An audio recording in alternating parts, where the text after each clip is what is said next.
Assalamualaikum warahmatullahi wabarakatuh.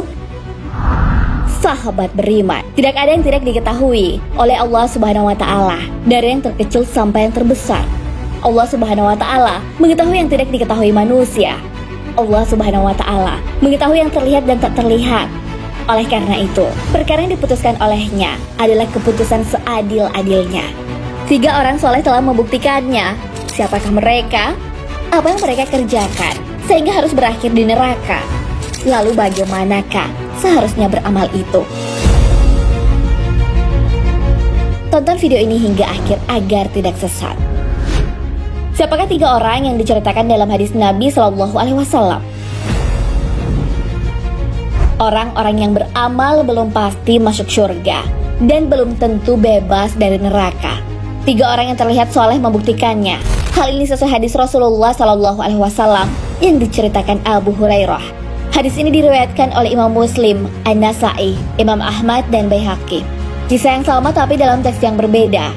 Juga diriwayatkan oleh Imam At-Tirmizi, Ibnu Hibban, dan Al-Hakim. Kisah ini pun diceritakan Abu Hurairah kepada sahabat-sahabat yang lain. Abu Hurairah tengah dikerumuni banyak orang di Madinah. Beliau diminta memberitahu orang-orang mengenai sebuah hadis dari Rasulullah Shallallahu Alaihi Wasallam.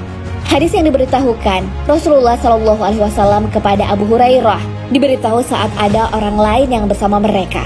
Saat akan menceritakan kembali, Abu Hurairah menangis. Kisah yang disabdakan Nabi Shallallahu Alaihi Wasallam kepada Abu Hurairah adalah 3 orang pertama yang masuk neraka. Lalu apa yang terjadi pada mereka? Pada hari kiamat, Allah akan menetapkan keputusan terhadap hamba-hambanya. Satu persatu akan diadili. Orang pertama yang diadili adalah orang yang mati syahid. Ia mengaku telah banyak menerima nikmat dari Yang Maha Pemberi rezeki. Allah Subhanahu wa Ta'ala lalu bertanya kepadanya, "Apa yang telah kau perbuat dengan berbagai nikmat itu?" Laki-laki itu menjawab, "Saya telah berperang karenamu sehingga saya mati syahid," ujarnya. Allah Subhanahu wa Ta'ala pun menyangkal dan berfirman, "Kau telah berdusta. Kau berperang agar namamu disebut manusia sebagai orang pemberani, dan ternyata kamu telah disebut-sebut demikian." Orang yang mati syahid itu pun akhirnya diseret dan dilemparkan masuk ke neraka. Orang kedua pun dipanggil. Ia adalah seorang ahli agama yang alim, yang mengajarkan ilmu dan Al-Quran kepada sesama. Ia pun ditanyai mengenai pemanfaatan nikmat selama hidup yang diberikan Allah kepadanya. Ia pun menjawab, "Saya telah membaca, mempelajari, dan mengajarkannya Al-Quran karena engkau." Namun lagi-lagi Allah Subhanahu wa Ta'ala mengetahui niat sebenarnya dari hambanya. Orang itu berbohong.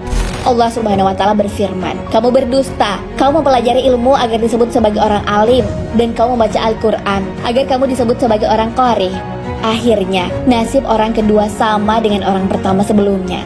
Sama-sama diseret dan dimasukkan ke dalam tempat terburuk, yaitu neraka. Orang ketiga, yang merupakan hartawan pun dipanggil. Ia dikenal memiliki banyak harta dan suka berbagi terhadap sesama. Namun apakah nasibnya berbeda dengan orang-orang sebelumnya? Allah Subhanahu wa Ta'ala kembali menanyakan perihal pemanfaatan harta yang diberikan kepadanya. Si hartawan itu menjawab, "Semua harta kekayaan yang aku punya tidak aku sukai, kecuali aku sedekah karenamu." Lagi-lagi ternyata pernyataan itu dibantah oleh Allah Subhanahu wa Ta'ala. "Kamu berdusta, kamu melakukan itu agar orang-orang menyebutmu orang dermawan dan murah hati."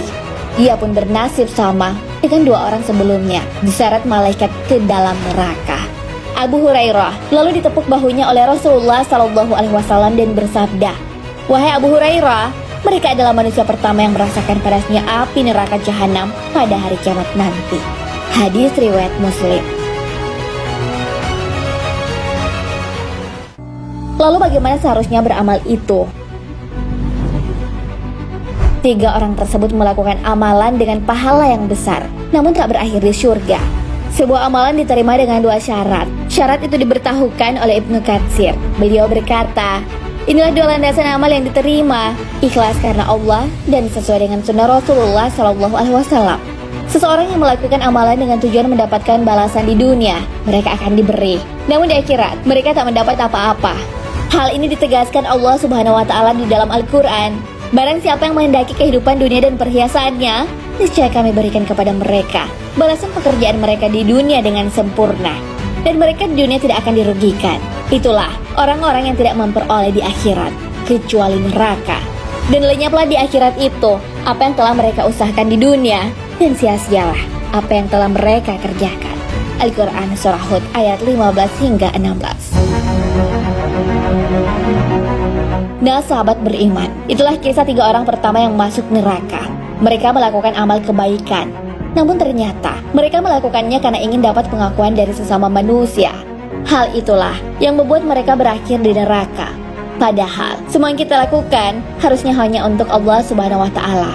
Hal ini sesuai firman-Nya, katakanlah, sesungguhnya sembahyangku, ibadahku, hidupku, dan matiku hanya untuk Allah Tuhan semesta alam. Al-Quran Surah An-An'am ayat 162. Wallahu a'lam bishawab.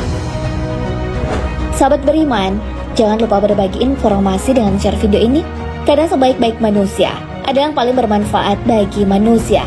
Wassalamualaikum warahmatullahi wabarakatuh.